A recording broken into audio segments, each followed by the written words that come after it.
क्या है आध्यात्म? दर्शन, चिंतन धारा, विद्या या संस्कृति की परंपरागत विरासत। आध्यात्म दर्शन यानी जीवन का शाश्वत सत्य। मानव जीवन से जुड़े शाश्वत सत्यों को जानिए और समझिए उपासक डॉक्टर सोहन राज तातेड़ से हमारे खास कार्यक्रम आत्मविज्ञान में। आत्मविज्ञान यानी सही दृष्टि, सही सोच। भाइयों और बहनों, मातृशक्ति को नमन। स्टूडियो में आपका हार्दिक स्वागत, अभिनंदन और सत्कार है। आत्मविज्ञान, साइंस ऑफ द सोल एक ऐसा कार्यक्रम है जो कि एक अच्छा इंसान बनाता है, क्योंकि ये दृष्टि विज्ञान है। ये सनातन सत्य बताने वाला है।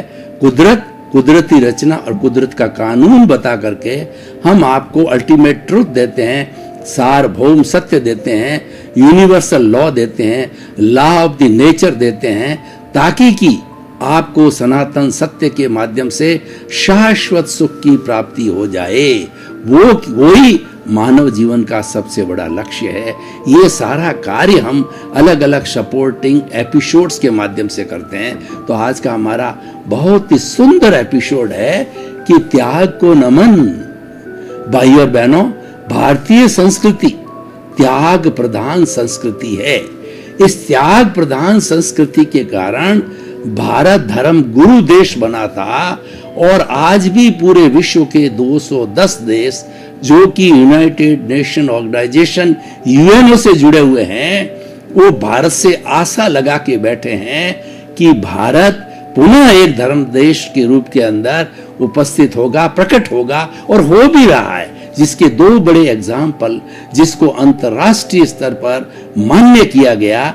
21 जून प्रतिवर्ष इंटरनेशनल योगा डे मनाया जाता है और 2 अक्टूबर महात्मा गांधी के जन्मदिन के ऊपर जो है अंतर्राष्ट्रीय अहिंसा दिवस मनाया जाता है, क्योंकि महात्मा गांधी ऐसे व्यक्तित्व थे जिन्होंने अहिंसा के आधार पर 200 वर्ष पुरानी अंग्रेजों की सरकार को खदेड़ दिया था।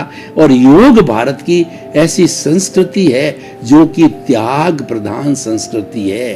योग हमें त्याग करने का जो है लेसन देता है, त्याग करने का हमें शिक्षा देता है। अब त्याग क्या है? त्याग का अर्थ होता है छोड़ना, टू रिनंशिएट, उससे अलग हो जाना, विलग हो जाना, वो त्याग है। त्याग किसका करें? त्याग बुराई का किया जाए और अच्छाई को अपनाया जाए। हमारी भारतीय संस्कृति में 3 शब्द आते हैं, गेय, हेय और उपादेय। और दुनिया में 2 ही चीजें होती है, एक अच्छाई होती है और बुराई होती है, तीसरी चीज कोई होती नहीं है। तो अच्छाई बुराई दोनों को जानना गेय है। गेय का अर्थ होता है हर चीज की जानकारी करना। अब अगर वह चीज जो है अहितकारी है, वो बुरी चीज है, उसको छोड़ना हेय कहलाता है, और अच्छी चीज है उसको ग्रहण करना उपादेय का कहलाता है। तो हम त्याग को जो है वो उपादेय कह सकते हैं कि इसको अपनाया जाए, त्याग की प्रवृत्ति को।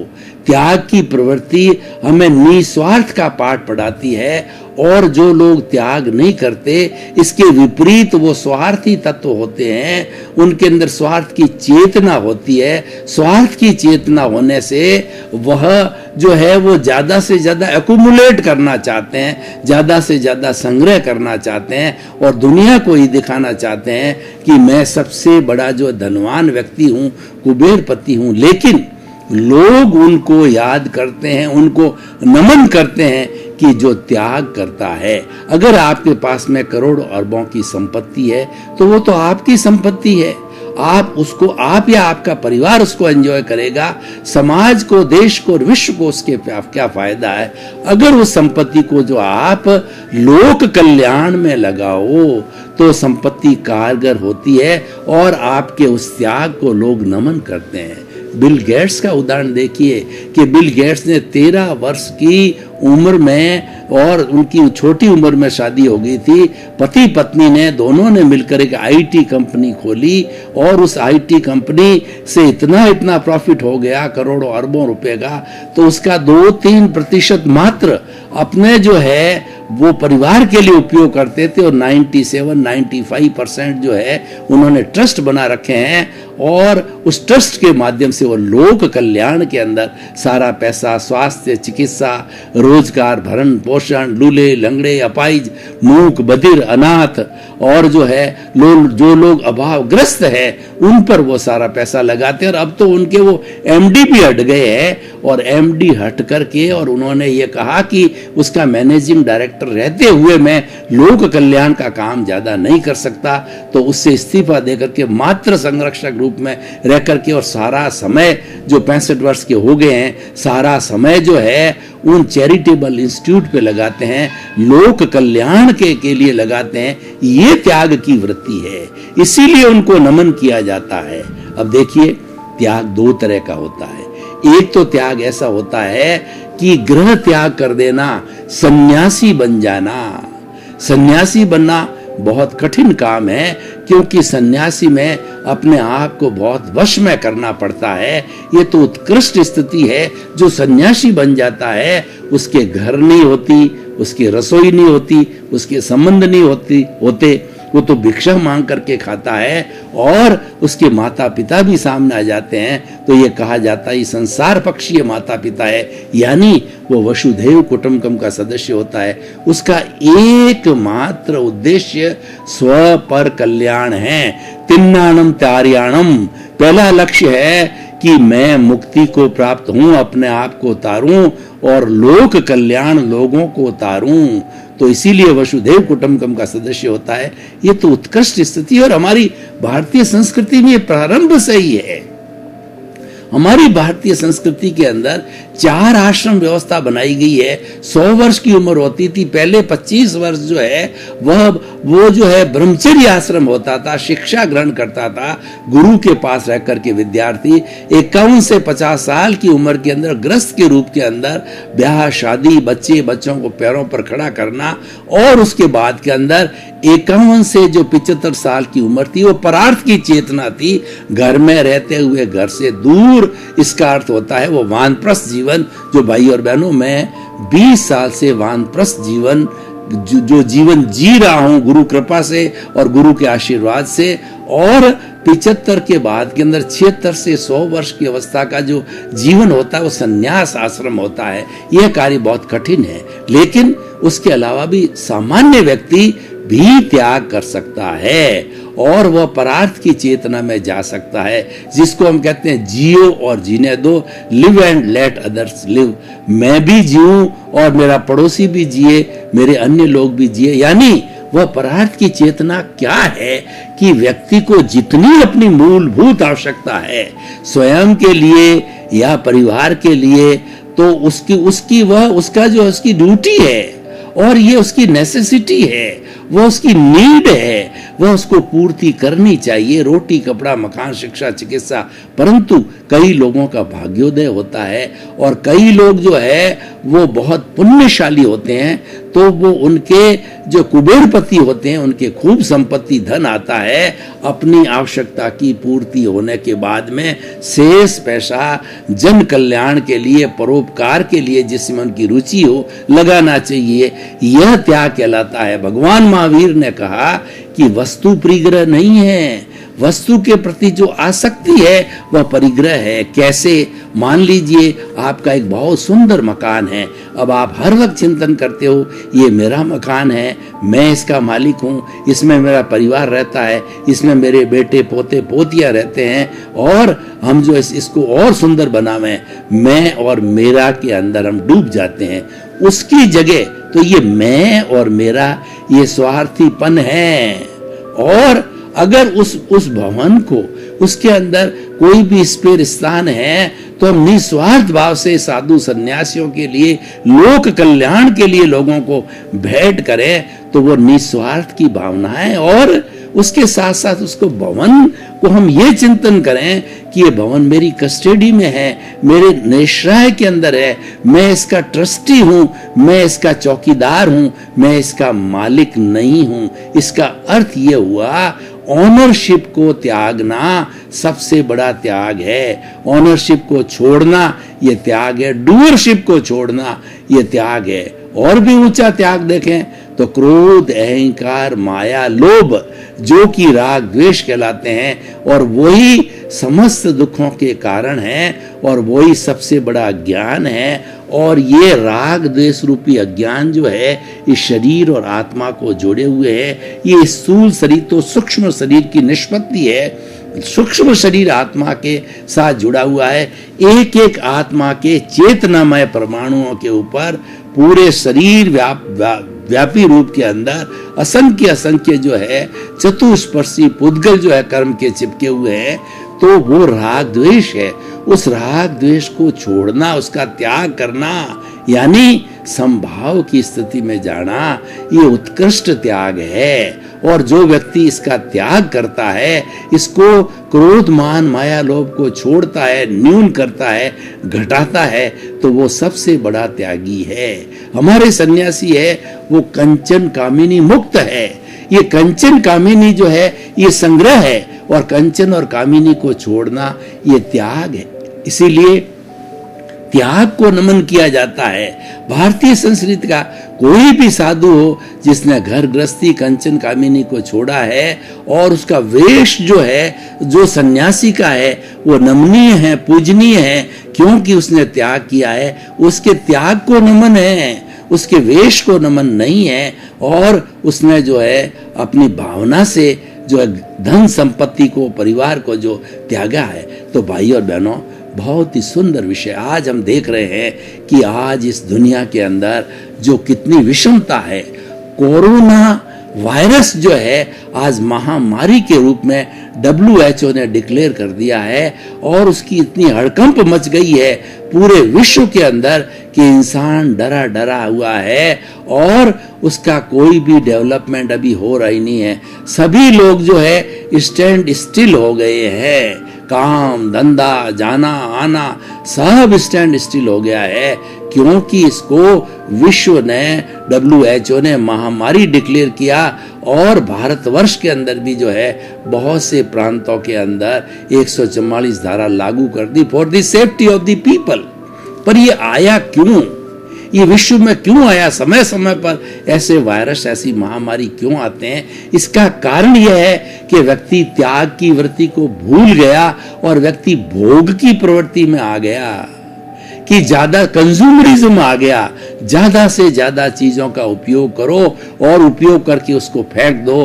तो उसके फेंकने से और ज्यादा उपयोग करने से हमारे जो 5 बेसिक एलिमेंट्स है, पृथ्वी, जल, अग्नि, वायु और आकाश, उसको आज इंसान ने 7 अरब की जनता ने पूरा पॉल्यूट कर दिया है। उसके पॉल्यूशन की वजह से जो है ये हमारा जो है कोरोना वायरस आया है। और सबसे बड़ी बात है कि आज विश्व जो है तीव्र गति से मांसाहार की ओर जा रहा है, जबकि हमारा ये ईश्वर ने, परमात्मा ने और नेचर ने हमारे को शरीर दिया है, तो हमको हिदायत दे के भेजा है कि तुम शाकाहारी रहोगे। उस शाकाहारी के अनुसार इस शरीर को, इस पाचन शक्ति को, इसको पाचन तंत्र को डिजाइन किया है। 30 फुट की लंबी आंत जो इसके अंदर दी है, जबकि जो मांसाहारी और दांत छोटे छोटे मांसाहारी जो मांसाहार करने वाले वाइल्ड एनिमल्स हैं, उनके बहुत तीखे दांत होते हैं और 4 फुट की बड़ी मोटी आंत होती है। उनको ज्यादा पचाने की जरूरत नहीं होती है, शाकाहार को पचाया जाता है। तो भाई और बहनों, मांसाहार की ओर प्रवृत्त होना, कंज्यूमरिज्म और भोग की प्रवृत्ति को अपनाना, ज्यादा से ज्यादा संग्रह करना, और इन बातों के कारण जो है आज ये कोरोना वायरस आया है।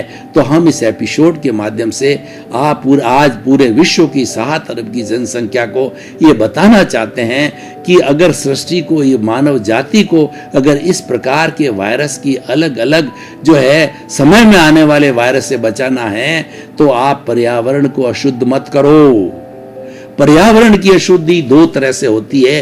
एक तो पृथ्वी, जल, अग्नि, वायु, आकाश, इन 5 भूतों को कार्बन डाइऑक्साइड छोड़ करके या जो है जल का, पृथ्वी का दोहन करके और ज्यादा उपयोग करके, पॉल्यूट करके, उससे जो है ये सारी स्थिति पैदा होती है। और एक नकारात्मक सोच, आज सबसे बड़े पॉल्यूशन की बात करें तो जो बाहर का पॉल्यूशन 5 भूतों का हमको नजर आ रहा है, दिखाई दे रहा है, उसके परिणाम दिखाई दे रहे हैं, परंतु जो दिखाई नहीं देता है वो है हमारा विचार प्रदूषण।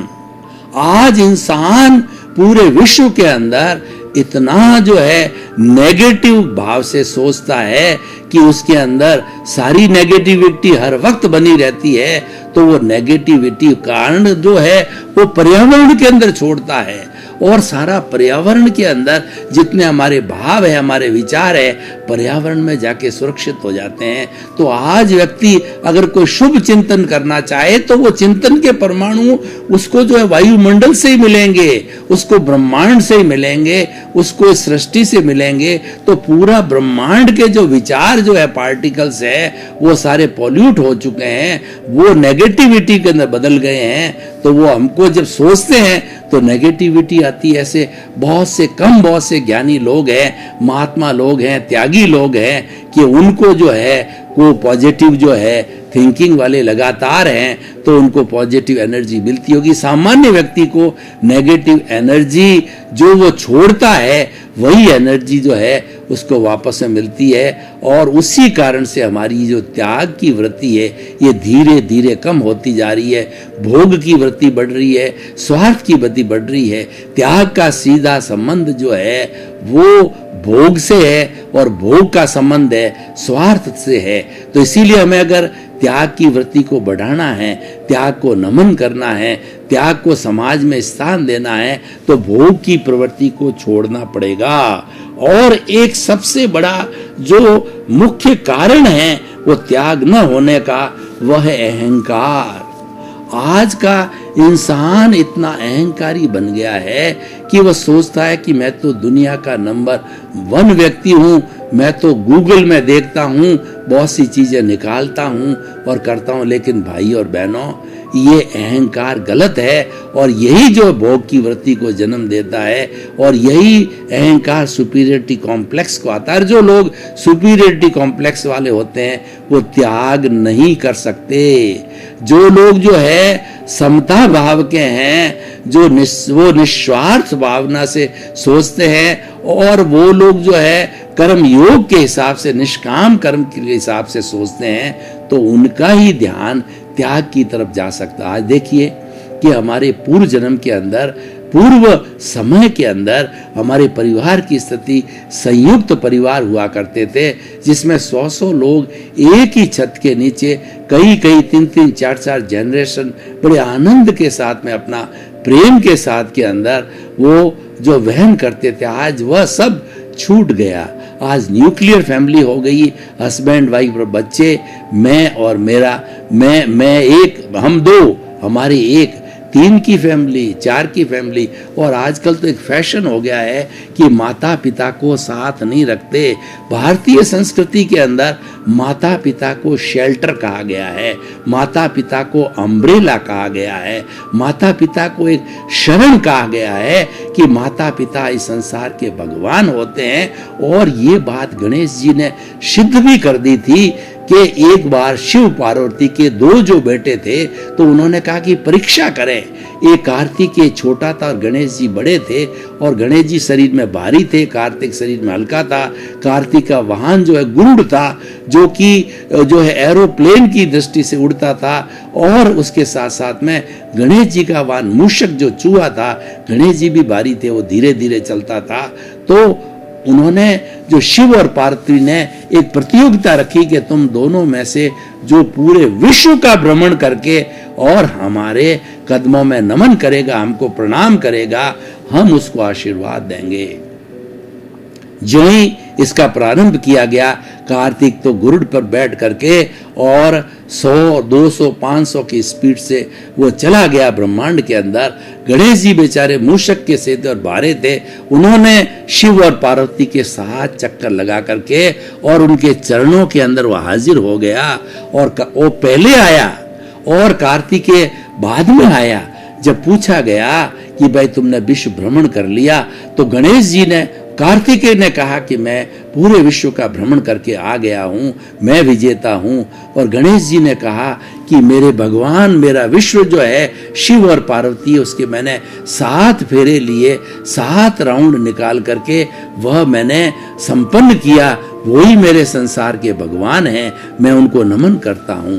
इस बात से गणेश जी और पार्वती जो है, इसके बाद से जो शिव और पार्वती बहुत प्रसन्न हुए और गणेश जी को आशीर्वाद दिया कि इस दुनिया के अंदर आने वाले समय में जब भी कोई मांगलिक कार्य करेगा तो श्री गणेशाय नमः पहले तुम्हारी पूजा होगी। तो भाई और बहनों, ये त्याग की प्रवृत्ति को नमन है। हम माता पिता को प्रणाम करते हैं, प्रणाम एक त्याग की प्रवृत्ति है। आप करके देख लीजिए, कभी किसी बुजुर्ग के, किसी माता पिता के और किसी अपने से बड़े भाई के जब प्रणाम करते हैं तो आपको महसूस होता है कि मेरा अहंकार छोटा हो गया। अहंकार का विसर्जन करने के लिए रोज प्रणाम करने की, अपने से बड़ों की, गुरु की, माता पिता की, अपने से बड़ों की प्रणाम करने की हमारी बहुत पुरानी संस्कृति है। और ये जो है ब्रह्मचर्य आश्रम के अंदर हमारे गुरु लोग जो है सबसे बड़ा गुण विनय का देते थे, उसमें प्रणाम की संस्कृति। तो मैं क्या कहना चाहता हूं कि ब्रह्मचर्य आश्रम गुरुकुल प्रणाली के अंदर त्याग प्रदान किया जाता था, सहनशीलता को स्थान दिया जाता था कि बड़े बुजुर्गों का सम्मान करो। वो कोई भी बात करे तो उसका जो है वो कमेंट नहीं करना है, उसके ऊपर प्रतिक्रिया नहीं करनी है। आपका कोई पक्ष हो तो बात के अंदर आराम से बताया जा सकता है कि मेरा ये चिंतन है, हो तो उस पर निश्चित रूप से ध्यान दिया जाता है।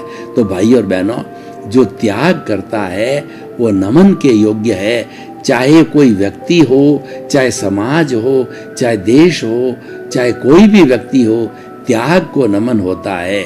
किसी भी समाज के अंदर जब बुराइयों का अंत किया जाता है, कुरीतियों के ऊपर जो है वह अंकुश लगाया जाता है, बुरी चीजों पर अंकुश लगाया जाता है, और जो फास्ट फूड है, जंक फूड है, रात्रि भोजन है, इन बुराइयों पर जो अंकुश लिया जाता है तो वो बहुत बड़ा त्याग है। और उस त्याग को, उस समाज को नमन किया जाता है और उस समाज को जो है वो रोल मॉडल मान करके और उसको एक जो है मापदंड मान करके दूसरे समाज भी एडॉप्ट करते हैं। तो भाई और बहनों, त्याग बहुत पावरफुल होता है।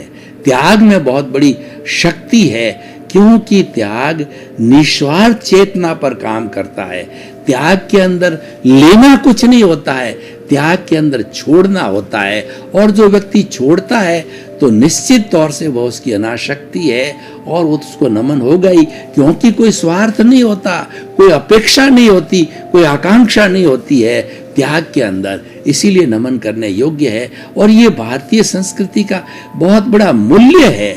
जो इस मूल्य का जो पालन करता है उसको हासिल क्या होता है, उसको सबसे बड़ा हासिल होता है कि प्रसन्नता, आनंद की अनुभूति होती है। त्याग का सीधा संबंध आनंद से है और हमारे जीवन की उत्कृष्ट जो कहना चाहिए उपलब्धि है वो आनंद है, वो मेंटल पीस है। त्याग की प्रवृत्ति के अंदर मेंटल पीस होता है। मान लीजिए कोई व्यक्ति के पास में बहुत बड़ा धन है तो वह पैसा सरकार को देता है, डोनेट करता है, सरकारी योजना के लिए उसका त्याग करता है, तो वह व्यक्ति नमन करने योग्य है। भाई और बहनों, आपका बहुत बहुत धन्यवाद। आप हमारा ये आत्मविज्ञान कार्यक्रम बराबर देख रहे हो। आप आत्मविज्ञान कार्यक्रम की आत्मा हो, इसीलिए बराबर देख रहे हो कि आपको इसमें आनंद आ रहा है, क्योंकि ये सत्संग है, ये आत्मा की सत्संग है, ये आपके स्वरूप के ज्ञान की सत्संग है। मैं कौन हूँ इसकी जानकारी करने की सत्संग है। आप हमारे साथ जुड़े रहिए और लगातार जुड़े रहेंगे तो आपको बहुत नए नए एपिसोड देखने को, सुनने को मिलेंगे और आपका जीवन धन्य होगा। इसी क्रम में आपके प्रति मंगल भावना शुभ। क्या है आध्यात्म? दर्शन, चिंतन धारा, विद्या या संस्कृति की परंपरागत विरासत। आध्यात्म दर्शन यानी जीवन का शाश्वत सत्य। मानव जीवन से जुड़े शाश्वत सत्यों को जानिए और समझिए उपासक डॉक्टर सोहन राज तातेड़ से हमारे खास कार्यक्रम आत्मविज्ञान में। आत्मविज्ञान यानी सही दृष्टि, सही सोच।